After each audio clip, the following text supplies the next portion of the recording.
So we've learned how to teach somebody how to slow time down.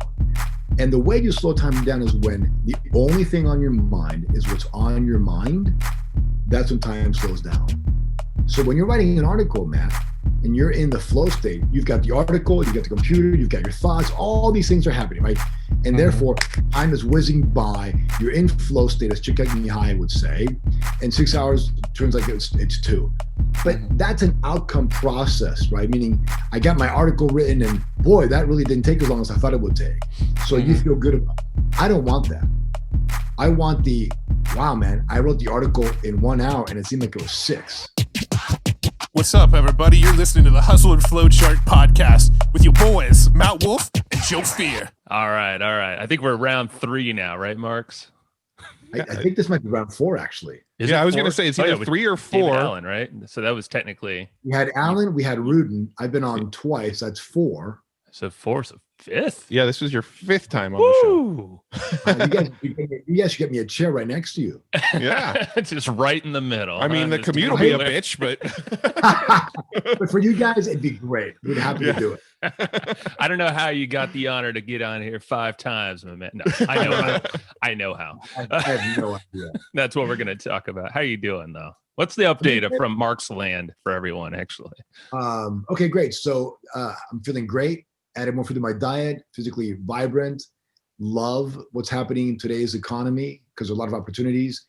Love the wife, love the kids, love you guys. And the stuff that we're doing with entrepreneurs is working way better than even I anticipated. And I'm an optimistic guy. I'm like, oh, this could work great. And nope, it was like, wow, I had no idea that would work that well. And I've been racking my brain, trying honestly to figure it out, like thinking about it. I can't. What do you mean? It's like, so the best I've come up with so far is imagine that you plant a seed and all of a sudden you water it and you sunshine and, nutrition, whatever, and it starts to grow.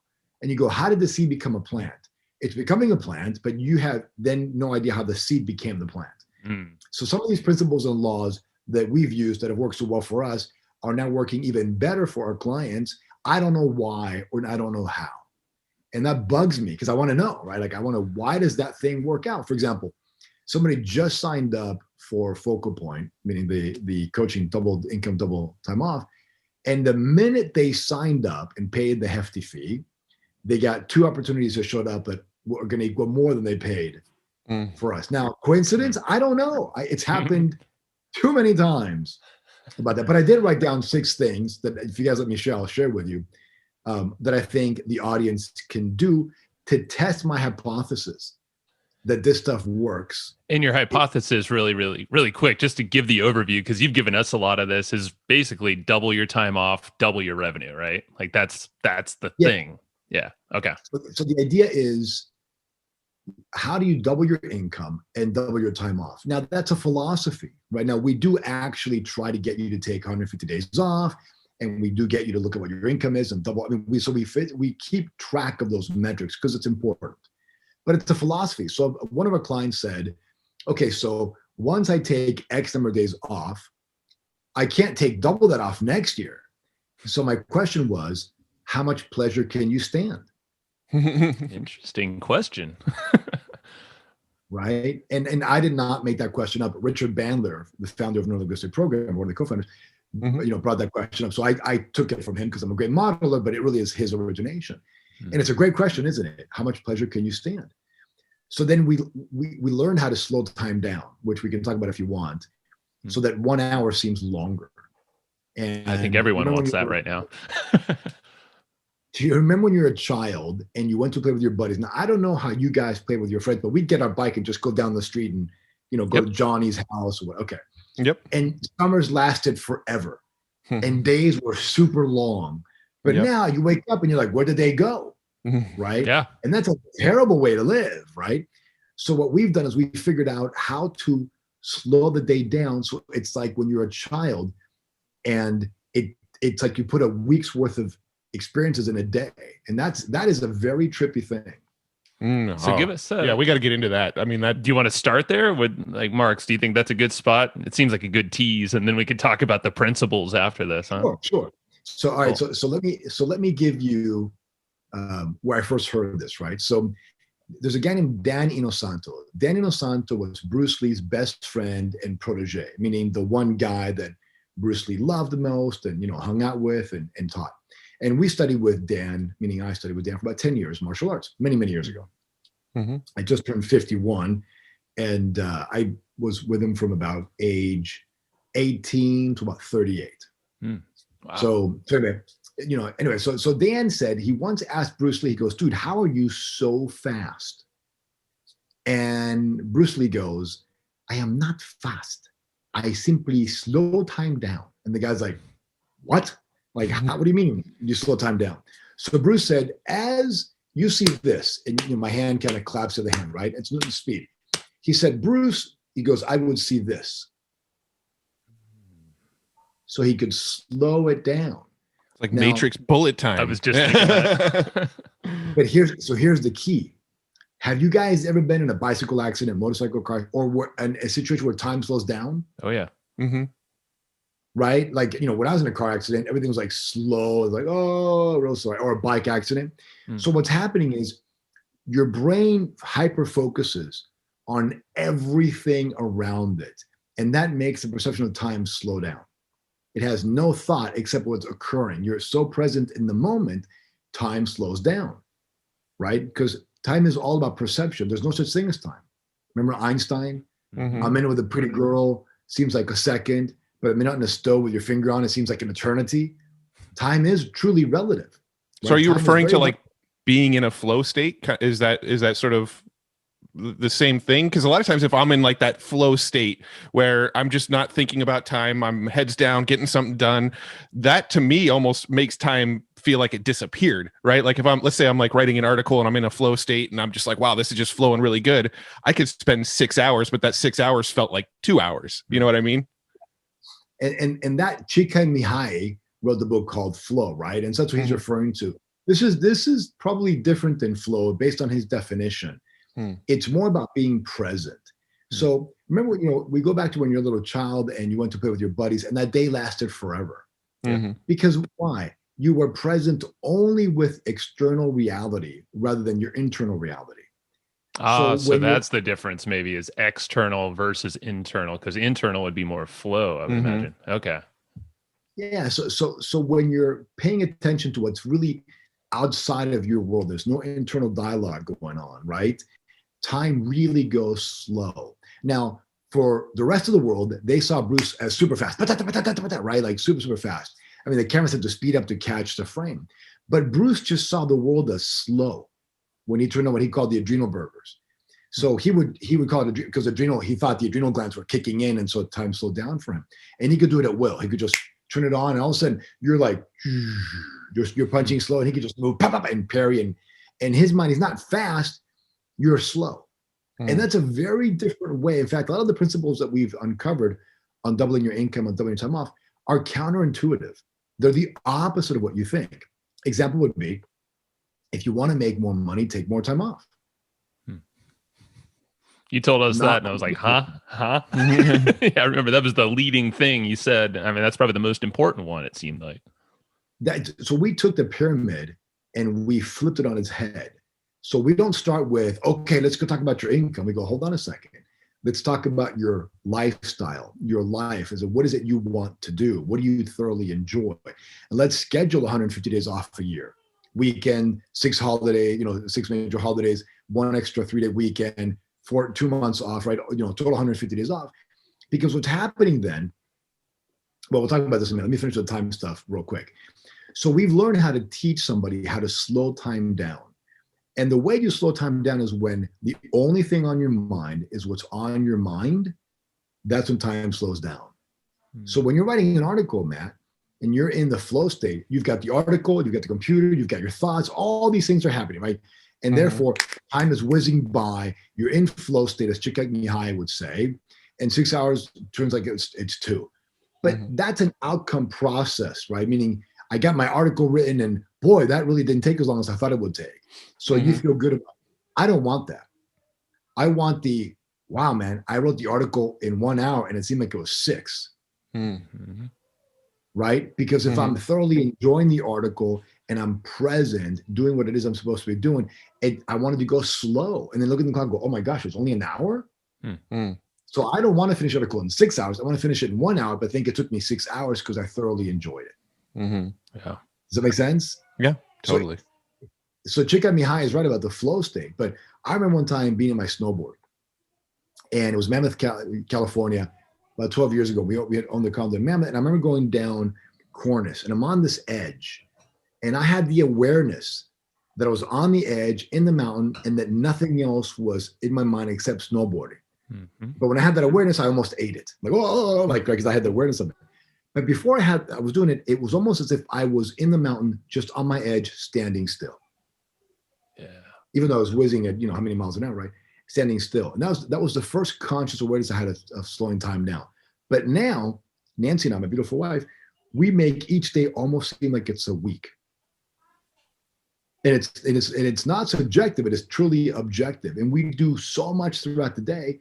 But for us, it was like, no, we're just kind of chilling out and relaxing and just kind of enjoying.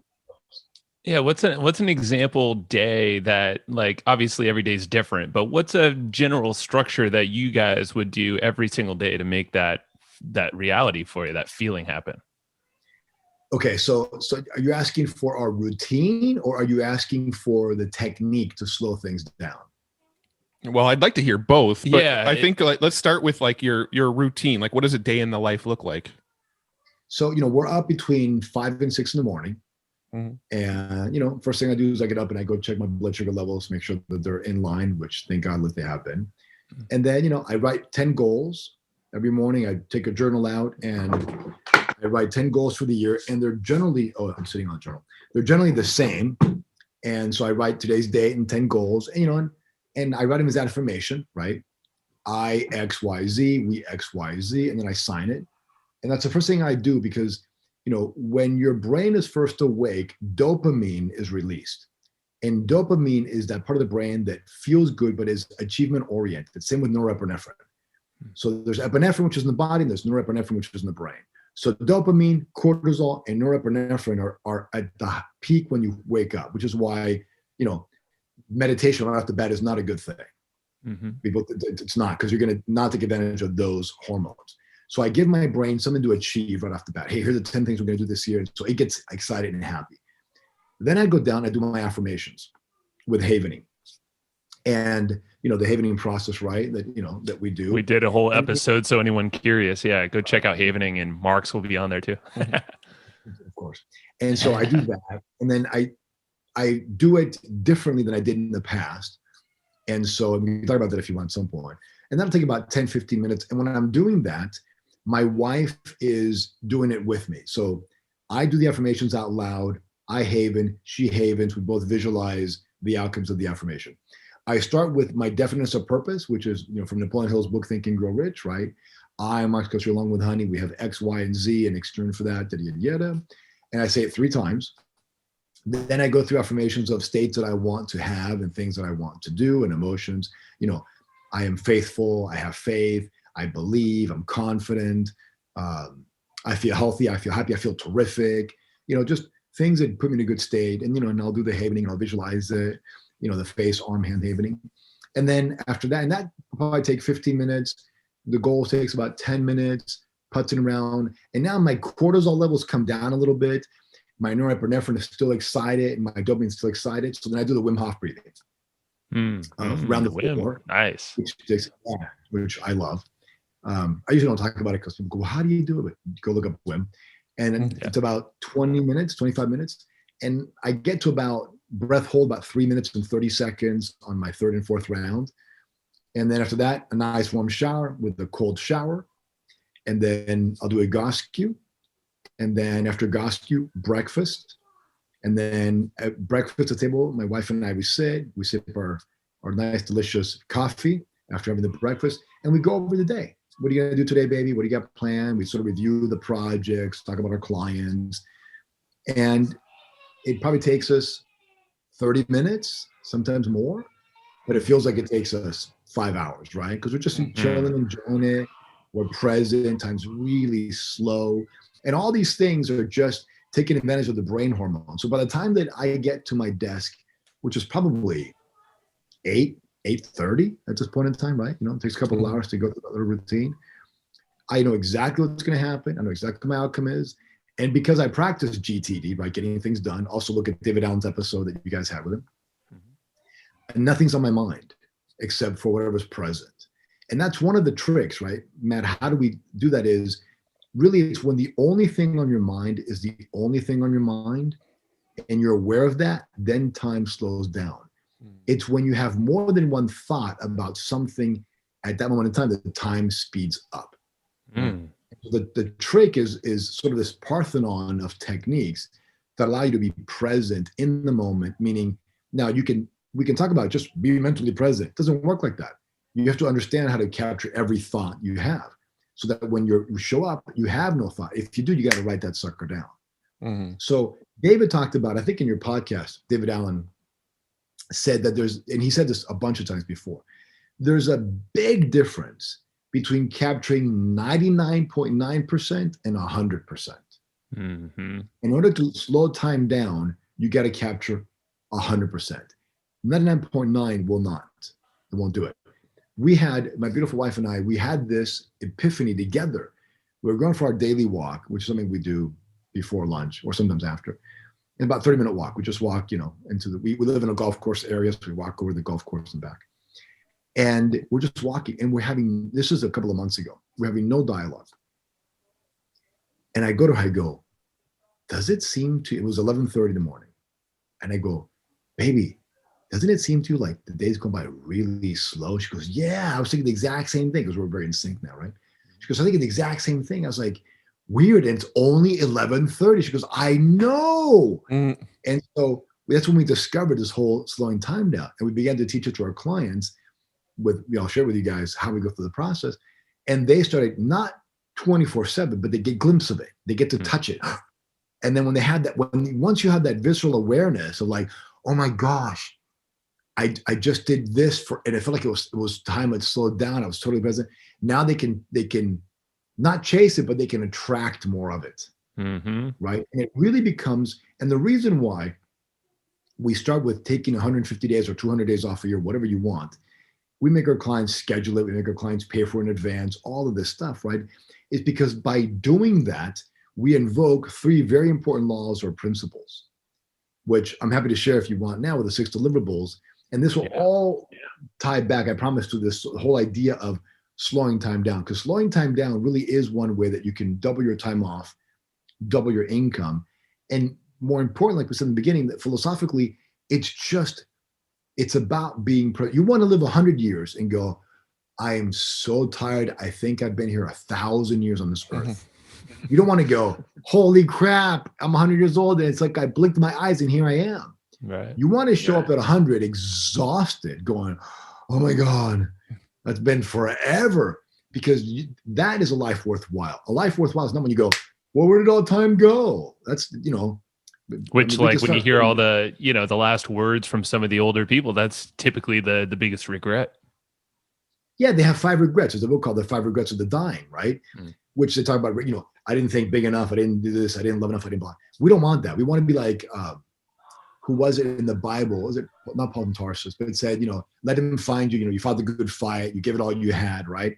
We want to die at past 100 going, I did it all, right? And it was savory and sweet, and I lived 1,000 lifetimes in my 100 years. That's a life we want, right? So the philosophy of double is not just double your income and go, more, speed. That's stupid. That's retarded. That's for the unsophisticated, right? The moronic. I'm gonna crush it today. I wear my red suit, and I'm gonna. You know what, dude? That's not me. You go kick the can down the road. I want my days to be long and slow and present and emotional and productive and riveting and exciting.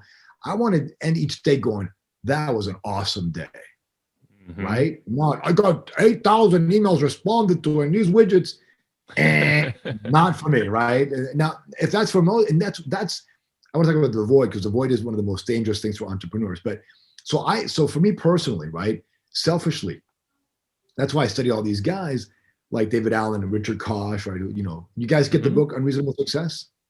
I did, yeah. Back when you told us, I don't know, a little while ago, but definitely everyone listening should get that for sure. And we're going to get Richard later on. We're in talks. So he's such a brilliant guy.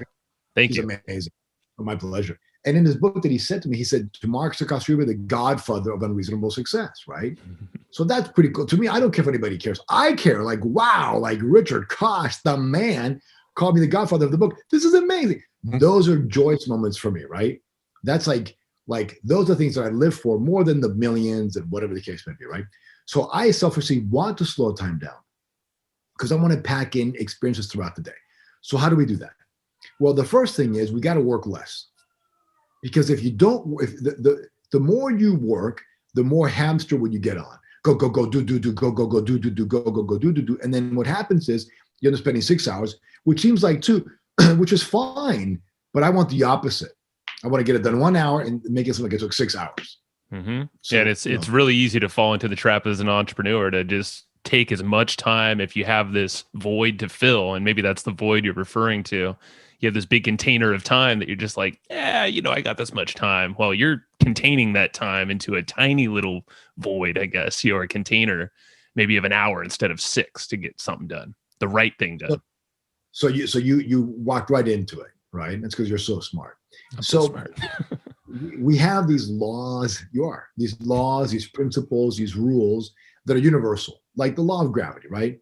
And we talked about this, and we've read about it in Think and Grow Rich, The Science of Getting Rich by Wallace Wattles, Ray Dalio's principle books, Richard Koch's 80-20 principle. You can look at all these different books and all these different great individuals, and they'll share either some of the same principles or different principles. There's tons of them. So we looked at what principles are going to be the most powerful ones that will help us double our income and double our time off, right? Because that's key, and flip it. So one of the things we do is we say, look, you're going to schedule this much time off, because when you do that, you invoke 3 laws: Parkinson's law, the Hawthorne Effect, and the vital few. You can call them whatever you want. But Parkinson's law states that work either expands or contracts to fit the time allotted for it.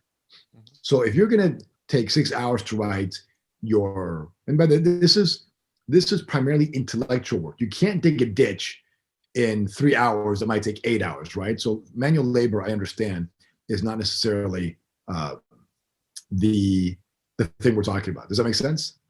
Okay, it makes sense, yes. Okay, cool. So we're going to invoke Parkinson's law by saying, look, we're going to limit the amount of work, because then we're going to become more creative as to how we do the work. So this isn't manual labor. This is mental work, right? Then we're going to do the Hawthorne Effect. The Hawthorne Effect is whatever you pay attention to tends to grow and improve just by the sheer fact that you're paying attention to it.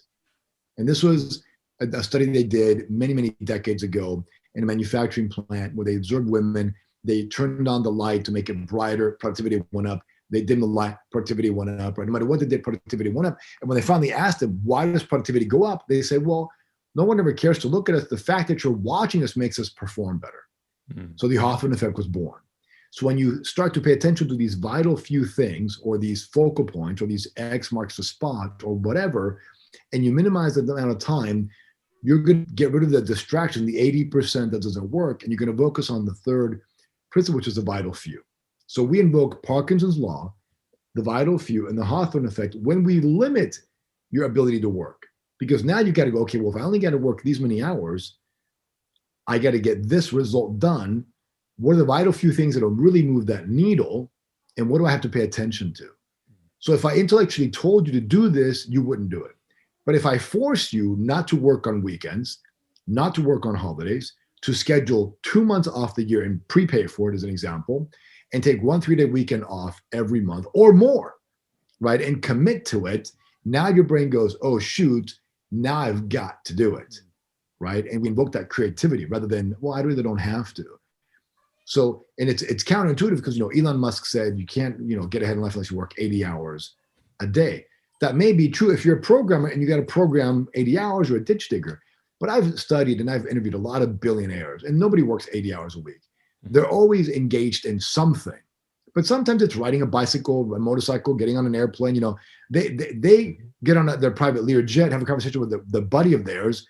It's not work to them, right? It's when Dana White is on his yacht during Christmas with 3 fighters or whatever, he's doing work, but is it really work, guys? I mean, come on. No. It's like half the time that Matt and I are hanging out. We're not working, but come on. You're right. That's exactly right. And so, and there's three parts of the brain, right? There's the reflective brain, which is a caveman. The reflex brain, which is a caveman. The reflective brain, which is sort of the intellectual, and then the archive and the librarian, right? And most of your great ideas come from the librarian, not from the thinking brain or the caveman. So in order for you to evacuate the librarian, the subconscious mind, you got to stop thinking and you got to stop doing and you got to, stop being fear-based. And so when you work, quote unquote, less and you have more free time, what we're also doing is we're shutting down the caveman, we're letting the thinking brain relax, and we're utilizing the subconscious mind. So you have great ideas, which is really where the money comes from anyway. Yeah, right? and that's a good distinction. I just wanted to pause on for a second because, when you initially told us, yeah, you're not going to work, this amount of time, and, that's what you're scheduling off and whatnot. I did kind of shut down the fact that, oh, wait, Matt and I just hop on calls or we'll hang out, like freaking did a spa session the other night. And we talked about two different offers that bubbled up out of nowhere. And we're like, brilliant. But like, my brain originally, when you're like, oh yeah, you're not working, you're working half the time. Part of me was like, oh, so I guess we can't do that thing because like we can't, but that's not the case. So I just want to make that super clear here for everyone. Yeah. We're defining work as moving pieces along, right? Not thinking, not conversing, right? So when you're sitting on your computer writing an article, that's work. When you're taking the Facebook ads, that's work. When you're planning your session, that's work, right? But hanging out, doing things you enjoy with a buddy in a spa, that's brilliant. That's not work, but that's where the money comes from. The money doesn't come and you typing in the article, comes and you having to think, oh, I should write an article about this, or I'm going to do that. That's where the money shows up. So doubling the income happens because you're less, quote unquote, doing, which engages this, fear-based and neocortex, and you're more engaged in this connecting with the universe and connecting with these great ideas. So when you're in the spa, when my beautiful wife and I in the morning are just chilling out after having breakfast, going over some stuff, coming up with ideas, that's not work. I'm thinking about my wife, right? Calling a client, that's work. Having a podcast, that's work, right? All these things. And then, by 2:00, I'm done. Like you can't get a hold of me after 2, unless you're a buddy. But if, if it's work, I'm disappear. But when a friend of mine calls me and says, hey man, I've got this idea and oh dude, I'm very excited about it. And like, yeah, we're going to do X, Y, and Z. And here's how to solve the problem. And, we make a few $1 million. That's not work. No, that's just having a good time with a friend and collaborating on something that you're creating for the world. Yeah, exactly right. When most of all the money you'll really make in your life will not come from the doing. The doing is needed. I understand that we have to do it, right? Or get somebody to do it. It's going to come from this idea of what if, or I'm going to do this, or I'm going to do that. When we started this double income, double time off, I was like, I think I'm really good at this stuff. What if I just label it? And that's like, okay, great. Boom. Right. And, you make more money. So but you got to be careful that there's this void, and the void is sort of this dark, amorphous, evil, super scary place that only resides in the heads of entrepreneurs, some CEOs, and creative individuals. This is why we're so busy working, because we're afraid of this void, because the void is this non-achievement, no man's land, right? Where we're alone and afraid. So what is the void? The void is what happened with people who read the 4-Hour Workweek, or Tim Ferriss himself, where you create this great income source. And he's brilliant at it, right? The guy was just such a genius. But then he became very unhappy because there was a void. Does that make sense? So the void is this sort of, if I don't do that, what am I going to do? And that becomes a very scary place, which is why people work. They work to fill the void. The void is not a happy place. Now, when you guys were young and you're kids and you went out to play with your buddies, did you ever have a void? Yeah, I actually felt boredom sometimes when I wasn't in the structure, but that boredom was really the extending of time. Like I'm thinking of like the summers, and there wasn't really anything specific to do. I was like, this is the longest time in the world. Like I loved it, but at the same time as a kid, like you kind of don't know what to do with yourself. You're bored. You're bored. Yeah. So because we didn't have things to do, we're afraid of that void. We don't want to have that Sure. boredom. We just stare at a wall. So how then do we make sure we do not get sucked into the void?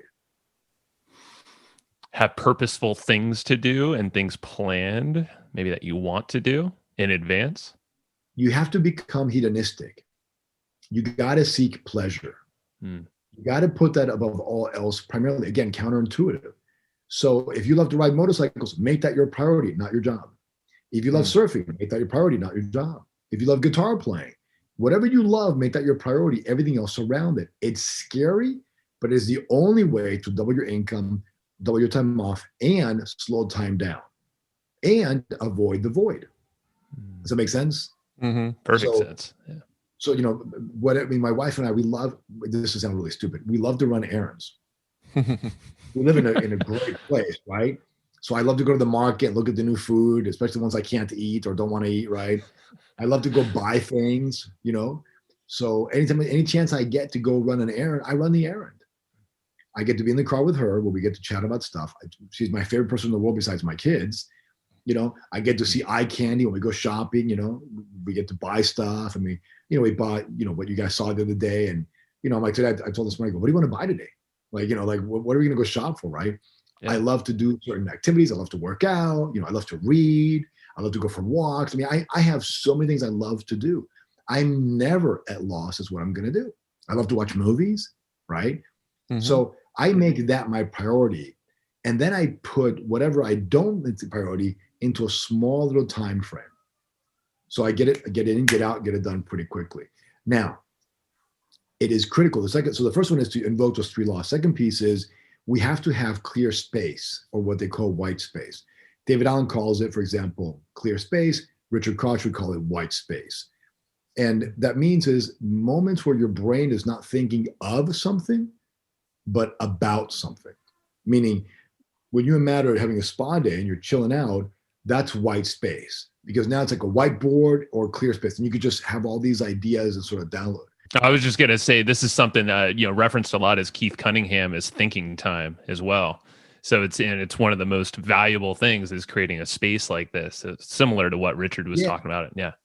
Keith Cunningham's a great guy. I don't know him personally, but I've seen some of his stuff many, many years ago. But here's the problem with those guys. They say things, but they don't tell you how to actually do it. Like, you should think time. Well, dude, I've got 8,000 emails, 50,000 employees. Blah, blah. What are they going to think? Bah! Right? So a lot of these books and these quote unquote authors, speakers, they split out these principles, blah, but then they don't tell you how to do it. Like, how the frick do I get thinking time? Like help, right? And this is where other things like David Allen comes in, for example. This is where, as much as I love Richard says it, but doesn't tell us how to do it. Whereas David Allen gives us the key, right? GTD, which I'm a big fan of, obviously, is not something you do, it's something you have. And I think we talked about this last time, right? It's like you're carrying around I have a little fanny pack where I put my wallet and whatever, right? So I have a fanny pack. I don't do a fanny pack, right? So GTD is something you have. And so as you have this methodology, you can always capture your thoughts to get that clear white space. And it's in that clear white space that we come up with the best ideas. And then we can decide, through the 5 levels of workflow, what to do with it. So that's a super, how do I say this? Super simple process that will give you the second principle that you can affect today. So for the listeners, if you just get the book, Getting Things Done, or get coaching, or call off, it doesn't matter, whatever you want to do, just get in that. But then the most important thing you can do is start to capture all of your thoughts. So I usually do it on paper, or I tell Siri on my iPhone, hey Siri, make a note, blah, blah, blah. Hey Siri. So all day long you hear me, hey Siri, I'm sorry, she listened. And I just download all these notes. But then I have 25, 30 notes. And the funny thing is I keep my cell phone in my pocket and it listens to it. I don't have to take it out. I just say it and it captures it. Like I'm walking in the supermarket. Yeah. And I'll be like, hey Siri, make a note. Look at nutritional value of black pepper. And he goes, it just turned on. Sorry, I turned off. Okay. There you go. Okay. Give me confirmation. So that's key. And we teach our clients how to do GTD the way that I do, which is a little bit different. And the third thing is we have to understand delegation. And most people, and we have clients that are worth hundreds of millions of dollars, and they're super brilliant, but they take their level, sort of their game, to a different level when they understand there's three ways to delegate. There's directive, objective, and leadership. And if you understand the three ways to delegate, now you see delegation in this different way. Because is this a directive delegation? Is it a delegation by objective, or is delegation by leadership? And you go, okay, what's the difference? Now, you could have a high level individual, for example, you guys are super smart. But if I wanted you to, make coffee for, a certain recipe, I wouldn't be like, hey, make coffee. Like, hey, take this much, this much, this much, because you haven't made it before. You don't know. Mm-hmm. So the task maturity level, it depends on how you delegate, right? So directive delegation is when somebody does not have the task maturity level, meaning, okay, Johnny, you're going to go to a store called ABC. You're going to go outside the door. You're going to turn right. You're going to walk 2 blocks to a street called blah, blah, blah. At that street, you can make a right. 2 stores down, there's a door, it's pink, it's got this, you're going to go in, and you just lay out every single step, right? Like you're programming. That's directive delegation. Exactly what to do. Delegation by objective is, hey, Johnny, go get me this steak from this restaurant. He knows you like it medium rare, you don't like it over salted, you don't want, he knows, right? The objective is get the steak, and he just knows how to do it. Mm-hmm. And then leadership is, hey, Johnny, what should we eat? And that's very distinct, right? So a lot of entrepreneurs send leadership delegation to people that have low task maturity, who should be directive delegation, right? They mix the 3 levels of delegation. They might delegate directive to a leadership. I mean, they don't know how to use the 3 phases. So why is this important? Because as an entrepreneur, you shouldn't be doing most things. You should be thinking, engaging, surfing, biking, playing ping pong, conversations, spa days, running errands. That is really your job, because that's when the caveman is relaxed, your thinking brain can come on enough, and the subconscious, the archiving brain, does most of the work, right? You'll have the best ideas. Remember, ideas plus inspiration equals success. And that came from Jim Rohn, but he got the ideas from Napoleon Hill in Think and Grow Rich. So when you think going to the spa isn't work, you're right in defining work in negative, but it's the most productive thing you can do. Definitely. By far, right? So you got to learn to delegate. Now, directive delegation takes a little longer because you have to type it out or, whatever, right? Objective is simpler, and leadership is super easy, right? Because, hey, what should we do, right? It's a question now. It's not an order, really, or direction. Yeah. Exactly. Now, but here's the problem, right? In your personal life, when you guys are going to have dinner, if it's not preset, do you normally ask your wife, what do you want to have for dinner? Definitely. That's like a nightly thing for me. Right. It's for all of us. Yeah. We're delegating leadership, delegation to our wives. And they go, I don't know, what do you want? I don't know, what do you want? Nobody's decided what it is. So in my house, right now, Nancy's in charge. I was in charge for a while. Now she's in charge. I don't ask her, what do we have for breakfast or lunch? I just eat. Right? I've delegated leadership to her. She just decides. And then when she goes, okay, I'm done deciding for the night, now it's your turn. Then I'll do it. Right? So think about how much time that saves us and how much energy that saves us, right? Mentally. So in your life, when you ask somebody, what do you want to do? How do you want to do it? If you're not trying to solve a problem, you're trying to delegate to leadership, but that's very costly. So in your personal lives, directive delegation, like when I started teaching my wife how I cook steaks, it was directive. Low heat on the pan, put some suet on there, let it sit until the smokes, then put it in there. And every minute, literally change for every minute, and 6-7 minutes, touch it. If it feels like this, get it out. If not, leave it in there, put it out, put a pan on top, 5 minutes rest. I mean, it was right. Now it's like, there's no need to directive delegate, right? She cooks better steak than I do now. So in our lives, whether personal or business, understanding 3 ways to delegate will save you a ton of time, and you'll be able to leverage people, right? I love that, man. It gives like the freedom of the type of delegation you're doing too, because there's an expectation. Nancy knows that she's the leader, so you don't even have to open your brain up. She's cool with direction at the beginning of that relationship when it was more of a directive or direct delegation. She's open, but I could see like if you're both thinking and trying to be the leader, then you're going to get friction. You're going to get like, people kind of like, no, it's my way, my way, So I love that. I've never heard of delegation split up like that. It makes it, now when you are going to delegate anything, you can ask, is this directive, objective, or leadership? Do I have to tell them exactly what to do? Do I tell them what I want, let them figure out how to do it themselves? Or do I ask them what they want to do? Right. And so now just, hey, man, that saves you a ton of time and it will increase your effectiveness by a lot. Because it's easy for you now. It's, hey, it's directive. Boom, love the thing, just go do it. Right. The fourth thing is changing compensation plans. Now, this applies only to people who have businesses or employees. And I don't want to get too much into that because it's a whole different conversation, but compensation plan really drives behavior. And you want to get the proper behavior because that's what's going to make your company successful or not. And people get paid fortunes to come up with compensation plans. We do too, but ours is really easy. It's got 3, I'll give it to you. There's individual key metrics, team key metrics, and company key metrics. And every employee gets compensated on individual performance, team performance, and company performance. But we'll move on to the next principle. The next one is the power of 3.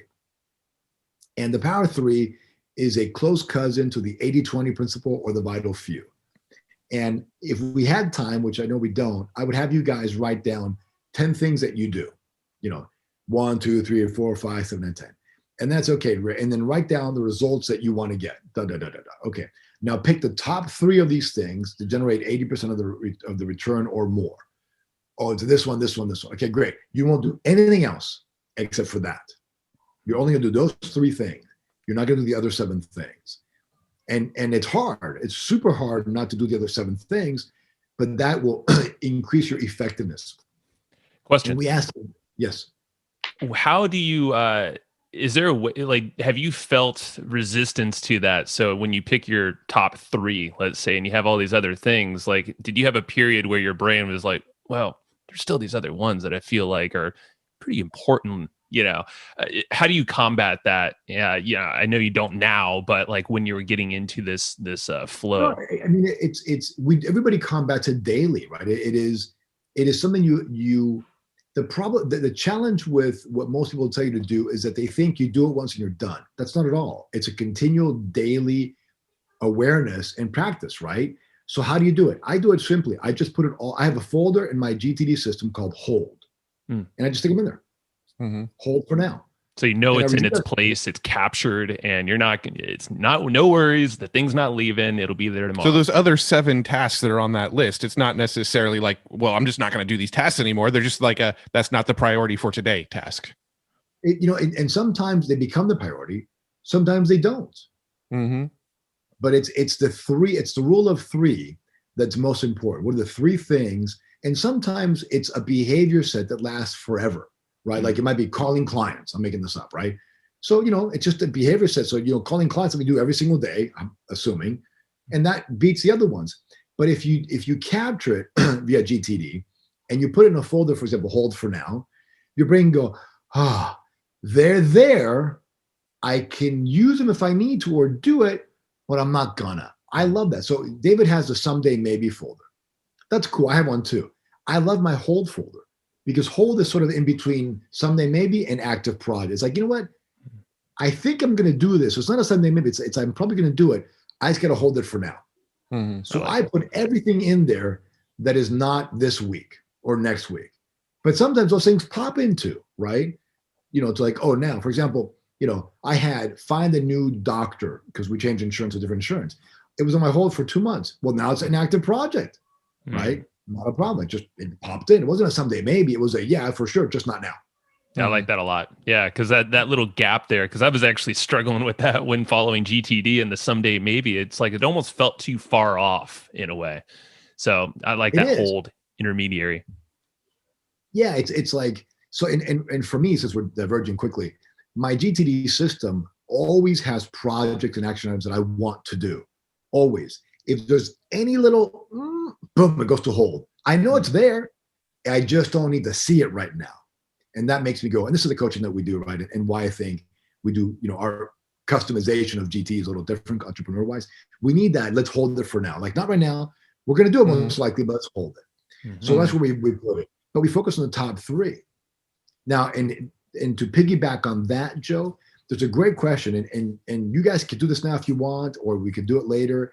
It's, if you could not work, literally, I took you and your family, put you in Fiji for 12 months and said, you're going to be in Fiji for the next 12 months. You can't do anything except you're going to pay somebody $1,000 an hour for 5 hours a day to do work for you. And they have to do things that will generate more than $1,000 an hour so you can cover them and make money. You can't do any work. It's like you're delegating to them. They are, instead of you, it's them, but you're paying them $1,000 an hour, 5 hours a day, $5,000 a day. That's $1 million a year in income and only working 5 hours a day. What would you have them do? That's a good question. I was thinking it's either maybe sales. Sales are content. I mean, because those are the two things that would drive our business and do drive our business. Sales so and something, content. somewhere around there. Okay. So would you pay somebody $1,000 an hour to do sales for you right now?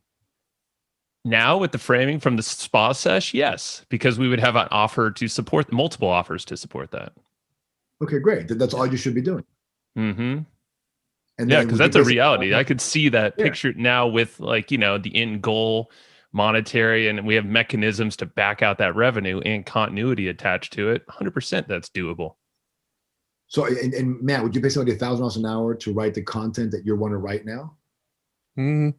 A little less crystal clear on the content, because the content is varying in value. Some content's worth way more than that, some content is worth less than that. So it's a little the waters are a little muddier there in my mind. True. And so I had this discussion with our newest client yesterday, and this is what happens every single time: is they come up with answers that are almost as if they're delegated. Well, I would have them do X, Y, and Z so I can do. No, dude, you don't get it. You can't work. You're in Fiji. You have no phone, nothing. You're there for 12 months. You left them with do these things, and you left a bank account paying $1,000. They have to generate income. This creates a disassociation between your subjective experience as to what you think you should be doing versus what you would pay somebody else to do. And when you would pay somebody else to do, it's a much better question, because now you go, what the frick would I pay somebody else to do? Yeah. Right? Like, holy crap. And he came up with two things yesterday that were not at all in his purview, at all. Not even part of his job description. And I was like, but you would pay somebody, he goes, yep. I said, and that's what you need to be doing. So what was it by chance? What's that? What was that task? I'm kind of curious. I mean, you don't have to say the name of the person, but if it's so out in right field, that task that your client said. So one was providing, without giving away who it is, bringing in individuals who could invest in a fund. Okay. That was one. And the other one was installing certain equipments in large corporations. Mm-hmm. And he has slight connections to those two entities, but it's not his main business. It makes sense, because I could see how that has this spider web effect, and it's this leverage, this focal point of that thing, and that can spin into all these, because we have a similar situation. There's probably an answer like that for us as well. Mm-hmm. Right. And so when you really think about, gee, man, if I got to pay somebody $1,000, like legitimately, that's $5,000 a day. That's, 25 to But when you start to think about that, you go, what would I want them to do? And then your brain becomes more creative if you have clear white space. And now that becomes the answer, or at least potential answer, for what you should be doing to increase your income to the next level. A lot of times we're doing things because we're out of routine habits. I write the content, I make the sale, which we're just sort of in this, right? And we went from X to Y, but we plateaued at Y. But when you were at X, Y seemed like it was a big amount of money. But now that you're at Y, you're just doing the same things you did to get to Y, but you can't get to Z unless you do something different. Mm-hmm. Right. And so that philosophy is asking these kind of questions to go, gee, if I had the power of 3, but I ask if I paid somebody $1,000 an hour to do this work, what would I have them do? It's a very different answer. And then you got to ask yourself this question, well, can I do that? Am I brave enough to do that? And we always encourage our clients to yes, because it's counterintuitive. Trust me, if you would literally pay somebody $1,000 an hour to get that done legitimately, that's what you should be doing. And think of the quality person you would get from it too. You know, that's like you'd probably get the best of the best, cream of the crop with the connections, all the knowledge, and you don't have to delegate with direct or objective. It's all leadership focused, I would imagine. That's what you should be doing. If you can pay somebody $1,000 an hour to sell what your offer is now, that's all you should be doing. Everything else should be on hold or irrelevant. And now, why? Because if you can generate that or whatever, I don't know, whatever more you want, $1,000 an hour, so you make $5,000 a day, you now have more resources to delegate and, and not have to worry about those things and yada, yada. I mean, you already delegate the food preparation to the supermarket. I mean, you're when you pay for products and services, you've already delegated that. When you start to make more money, you delegate more things in your life so you can keep making more money. Might have this big thing. And so, but the problem with most people is that metaphorically they're stuck in their habits. So we haven that out of them. And that's another trick we won't talk about today is the reason why we bring in havening and hypnosis and NLP to the coaching is because we tell them, we ask them, what do you really want? Why do you want it? And we tell them how to go achieve that. But then we help them by getting rid of all that other stuff, right? And the sixth one, that's a deliverable that we hit off the bat, is eliciting the love strategies of your close ones. So everybody has strategies how they do things, right? Your brain goes, this is from NLP, your brain goes through this, syntax of stimulus, both outside and internal, before it makes a decision or does behavior. And it happens in a nanosecond, right? But the love strategy is the one thing that makes you feel totally loved. Whether it's a look she gives you, a way she touches you, or something she says to you. So we teach our clients how to elicit the love strategy. Let me give you an example. I did this with my wife 28 years ago, when I first learned it. And she needs to be hugged a certain way. She's little, I'm 6 foot, she's 5.5, so her head comes in my chest right here. And I just hug her and I just a certain amount of pressure and I put my head on her head and I give me squeeze and I love her. I've been doing it for so long, I know exactly how to do it. And when I do that, she just goes, and feels totally loved in 10 seconds. Very small thing, it gets a huge dividends of return, right? Huge. So if I trigger that 15, 20 times a day, she feels totally loved by me all day, every day, and has for the last 32 years. So that becomes super important because when you elicit the love strategy of your kids and your wife, it's a tiny amount of effort with the biggest returns. And now that she feels or he feels totally loved, you feel like you're wearing an armor when you go into the world of entrepreneurship because nothing can harm you, right? My wife feels like love. My kids feel like love. When you on a business trip or whatever, or you're out there surfing, whatever, she doesn't have to worry about, does Joe love me? Does Matt love me? Does Marx love me? They feel secure. So it's, we want to make more money and we want to have more time off, but what for? Well, it's to make those we love, in our relationships feel even more loved and more joyous and more excitement and more fun. So, it's the understanding that you got to minimize your work hours, invoke Parkinson's law, Hawthorne Effect, the vital few, understanding how to apply GTD the proper way so you can have clear space, white space, understanding the benefits of delegation, directive, objective leadership, changing compensation plans, individual key metrics, team key metrics, company key metrics, the power of 3, getting a whole bucket for all the things you're not going to do right now, but you probably will most likely do. And then eliciting the love strategies from those that you love, because there's only 4 ways to change your life. Do more of something, do less of something, start something new, stop something, right? So more, less, stop, start. This came from Richard Koch's book and the 80-20 principle. He alludes to it, doesn't call it that, but really it's what it comes down to. So we overlay this clarify, simplify, maximize, and leverage idea over these 4 behavior sets into all these principles and laws that when we invoke, time slows down for us. We get more riches out of life. We end up making way more money. We end up taking way more time off, and we end up having a greater, more joyous life. Not without challenges, not without obstacles, because obviously they exist, but with resilience. And then we show them the how to. Here's how to get rid of that emotional trauma. Here's how to change that behavior. here's how to do this, how to do that, how to do, because we can talk about the principles and you can conceptualize and you can apply them. But learning how to trigger your brain so that your mind is in charge is a whole different conversation, which, by the way, is really the key. The key to it all is training the brain with the mind. And that is why I love you, because you open up so many different perspectives rooted in, I don't know how many principles that you know, and you've listed on this page that you gave us. I mean, you only listed 3 of them on the tool, I mean, GTD as well, but there's like so many others, and yeah, it ties them all together too. So like, how does this principle interact with this principle? Well, if you know this and you know this and you tie them together this way, then this magic happens. And like, it's just the culminating of all these principles is just brilliant. Every single time we talk to you, it's something unlocks. And, it's fun. Some of these things I was already doing, we were already doing, but didn't have, I guess, the relationship to how that involves our brain and how that's maybe grounding us and giving us peace of mind, like as simple as the love strategy. Like I realized with my wife, Heather, I like hugs. I didn't really realize I really love freaking hugs. And I literally, it's every single time when I see her, I give her a hug. And now she comes to me for one, and it's a good 10, 15 seconds. It's the best damn feeling in the world. And like you said, she could walk away. I could walk away. I'm like pumped on life or whatever, even if things are a little unstable. It's that grounding thing when stuff's a little wacky. I would challenge you with this. We know your love strategy, but is hers the same as yours, or is hers different? Maybe she has to hear, I love you, in a certain way. Love language, right? Yeah. Yes. So for me, my wife is, I give her a hug. For me, she has to look at me in a certain way. That's it.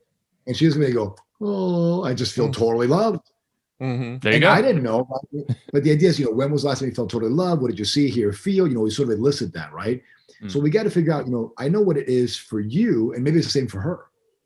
But when I give her love, I feel love. But when she looks at me that way, and she just looks at me in the corner of her eye in a certain way with a smile, I just go, Hey, man, we got to give Marx the look. Come on. Right.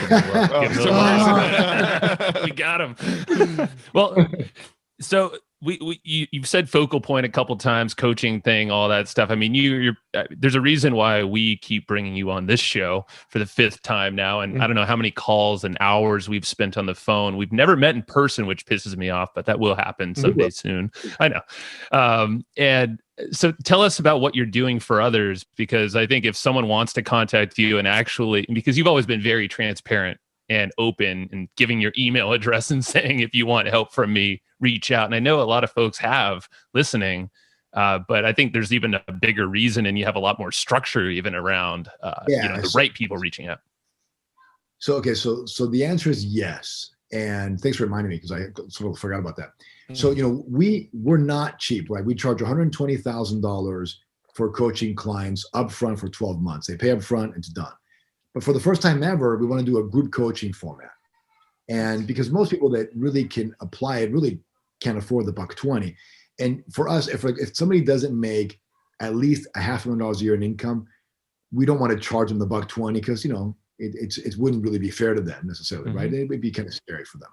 So now we want to do something with you guys is get your audience and do sort of a group coaching where I will walk them through every single step as if they had paid the $120. And, and we'll have phone calls, we'll coach, we'll mentor, we'll teach, we'll do all that stuff in a group setting. And we'll, look, and we give a money back guarantee. If they don't double their income and double their time off in 12 months, I'll write them a check for whatever the program's going to cost. No problem, right? Easy. I mean, I have the money. I know you're good for it. Yeah. Yeah, I'm definitely good for it. Trust me. But we've never had anybody take us up on it, because we're really smart. We go, well, what are you making now? What do you want to make? We qualify, right? What does success look like? And then we say, look, if you don't do the work, it's not our fault. But if you do the work, it works every single time. So if somebody's interested, and I think we're probably going to charge most likely about $30,000, $36,000 for the year, and with a guaranteed double. And if anybody's interested, have them reach out, to my personal email, which is marxar@me.com, marxar@me.com, and just say, hey man, I'm interested, and we'll chat on the phone, and we'll see if I'm a fit for you and if they're a fit for me. I like the challenge, because since we've had 100% success rate over the last 10 years, right? Now, we've never shared with this publicly, because it's always been referrals, and so it was a side gig. This first time 2-3 months ago that we decided to go public with it. and because some of our clients are really big dogs that are public figures, and you know who they are if I mention their name and stuff, right? So we sort of kept it on the down low and referrals, and usually we sign NDAs. But I want to bring it now to the public for two reasons. One is I love doing it. It's a lot of fun for me. And secondly is I think now with the pandemic more than ever, right, we need this kind of stuff because people are stressed out. But the opportunities, and we talked about this earlier, I think there's more opportunities now to make more money than ever in history before, but there's also more danger. I think that the US is on the decline. I think China's on the incline. I think the US is going to lose supremacy. China's going to become the world superpower, which owns, and not for me, this is Ray Dalio said this in The Changing World Order.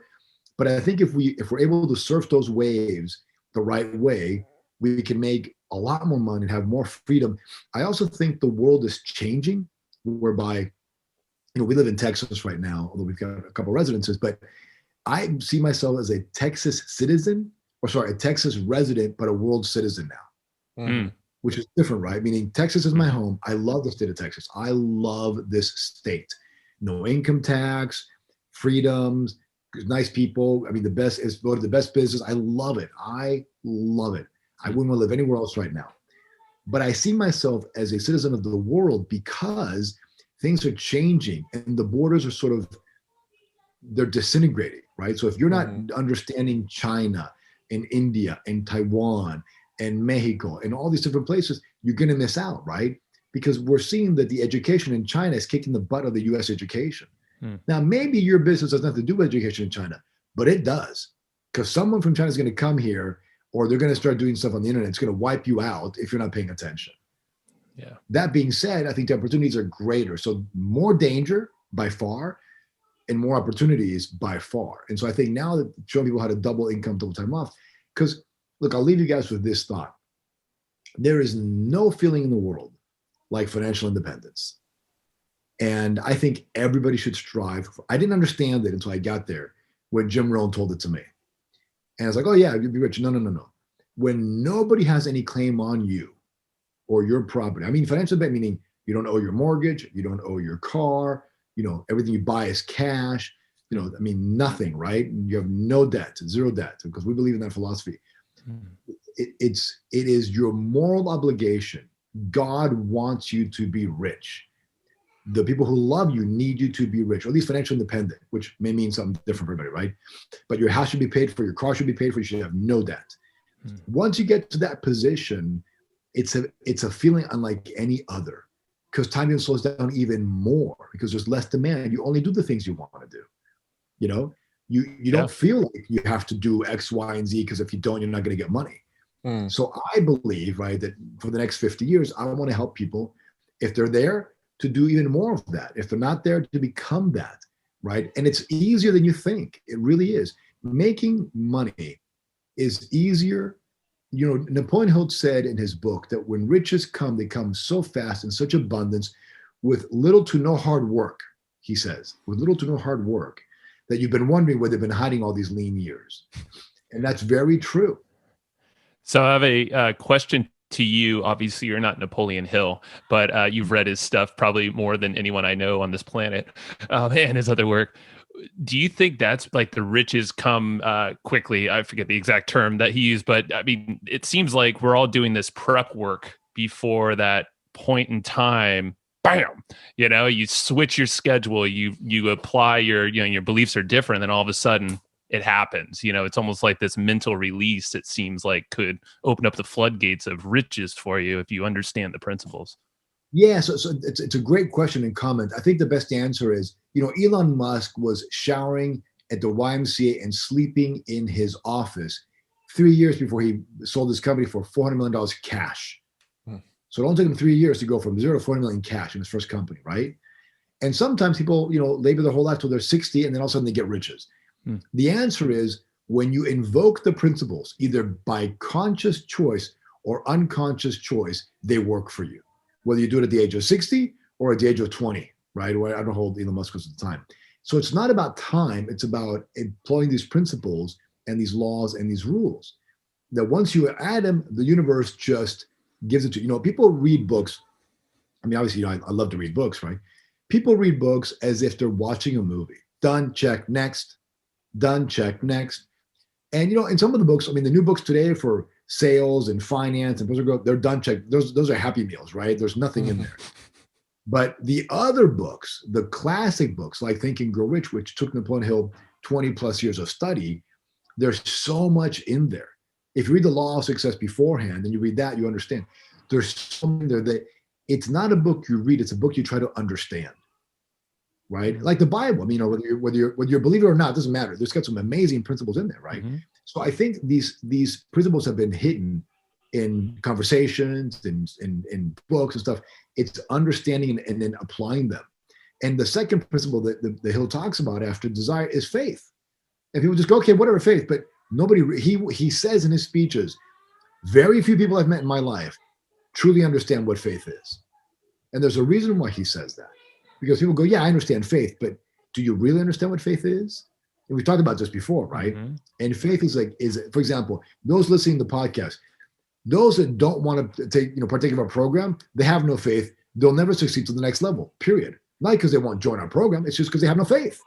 Those are like, yeah, I want to join it. That's faith, because you're saying, I have no idea, but I have trust that if I do X, Y, and Z, I know intuitively the rewards will come. Easy to say, not so easy to do. Mm-hmm. All right. On that point, those folks that are asking them that question and they're feeling, oh yeah, go reach out to Marx. So thank you, Marx. I mean, this is unlocked so many more things for us. Yeah. I'm sure there'll be around 6 in the near future because why not? Come on. So what you guys should do, is you should, meaning Joe and Matt, you should plan out your 150. Go back to your wife today, make that a priority. Hey, baby, before the end of tomorrow, let's schedule 150 days off. And what that means for you, Matt, is no computer work, brother. Right? No computer work.